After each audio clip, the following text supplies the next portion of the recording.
माजी आमदार ऋतुराज पाटील यांनी रविवारी सायंकाळी श्री छत्रपती संभाजीनगर तरुण मंडळाला भेट दिली। यावेळी मंडळाचे अध्यक्ष अजित सासणे यांनी त्यांचं स्वागत केलं। त्यांच्या हस्ते गणपतीची आरती करण्यात आली। यावेळी मंडळाचे खजाननीस किशोर यादव, नेताजी शिंदे, विजय घाटगे, विजय मिर्जे, अमल बागल, सुनील साळुंखे, उदय देसाई, पंडित यादव, विवेक गवळी भोसले, भूषण मिठारी यांच्यासह कार्यकर्ते उपस्थित होते।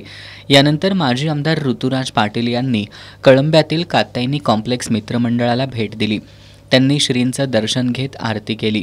यावेळी माजी आमदार ऋतुराज पाटील यांनी मंडळाच्या कार्यकर्त्यांशी संवाद साधत त्यांना गणेशोत्सवाच्या शुभेच्छा दिल्या। यावेळी मंडळाचे संस्थापक अध्यक्ष श्रीकांत मनोळे, माजी नगरसेवक मधुकर रामाणे, उत्सव कमिटी अध्यक्ष सूर्यकांत गावकर, उपाध्यक्ष आदित्य शेळके यांच्यासह मंडळाचे कार्यकर्ते उपस्थित होते।